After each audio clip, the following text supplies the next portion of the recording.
Or is this full-time MMA now? I love full-time MMA right now.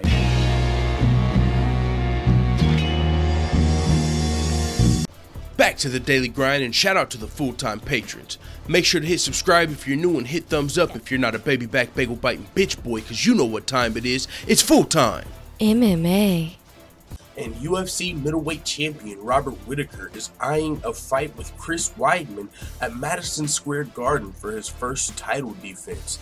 Now, this is going to make some people happy, but if you're Kelvin Gastelum, it's probably going to piss you off.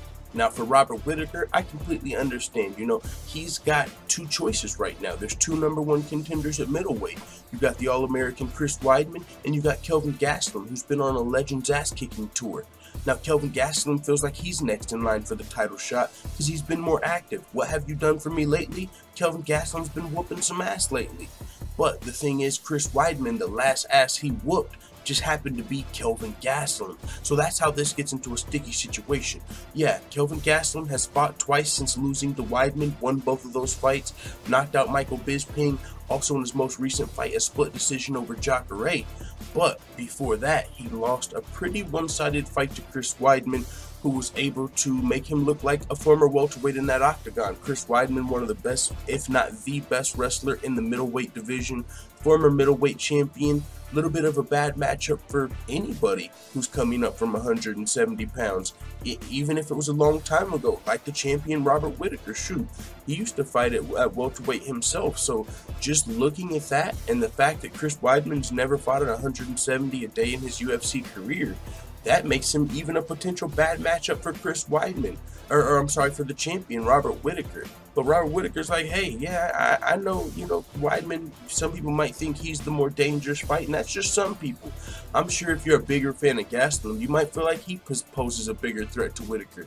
But I don't know if that's the case, man. I just feel like even though Weidman was on a 3-fight losing streak at one point, it's crazy because he was in all of those fights, and he really lost to like KO or not to Gegard Mousasi, but when he was fighting Yoel Romero per se.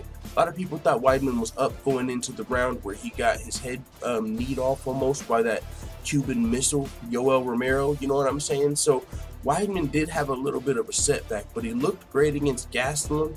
Either way, he's been a little inactive, so that's why you might be upset if you're Gastelum, but still, that's if you're Robert Whittaker and you had to choose out of a fight between Weidman and Gastelum, for one, that's not it. I mean, it's not like there's an easy choice. It's not like, oh, Gastelum's easier than Weidman or Weidman's easier than Gastelum. Both of these guys are fucking killers at middleweight. But if you have the choice and you start to think about it as a business just for 1 second, which if you're a champion, I'm sure you would do, who's going to bring you the most money? Who's going to sell the most pay-per-views? That'd probably be Weidman. He's already the former champion. He's kind of got that Holly Holm syndrome to the point to where he's the one that dethroned Anderson Silva. So people are always going to remember him for that. He was the champion and he literally shocked the world. So people are always going to remember Weidman for that. So similar to Holly Holm. People don't really remember the people who beat Anderson Silva after Weidman. And yeah, Nunes beat Rousey after Holly Holm, but people really remember Holly Holm. Holly Holm's the one that actually beat Ronda Rousey first, and so she'll forever be remembered for that. Similar to Weidman, he's always looked at as one of the greatest in the middleweight division for what he did to Anderson Silva. Hell, even when he was on a 3-fight losing streak, he was still fighting guys in the top 10 because his wrestling skills are that serious. Wrestling, we could get into a whole nother topic, but we'll leave that for another day. Wrestling is already, in my opinion, the greatest space to have if you're coming over to MMA and you either had to choose, should I come over from kickboxing? Should I start wrestling first? Or should I, come over from jiu-jitsu? In my mind, whoever comes over from wrestling, a wrestler is going to have the best base. It's always good to be able to take your opponent down and grind them out if need be. So that's why Weidman, and that's what he was literally able to do versus Kelvin Gastelum. Gastelum might have rocked him in the first round, but after that, Weidman, enough of the games. I'm taking you down, and I'm having my way with you down here. And that's what Weidman was able to do to Gastelum. And so that's why he's still in conversations for this title talk, even though he's been inactive, as he was injured in his fight versus Kelvin Gastelum, or right after that. He had a thumb injury. He's had a setback since then. He had to get surgery on it, I believe, for a second time. And so Weidman has been inactive since then.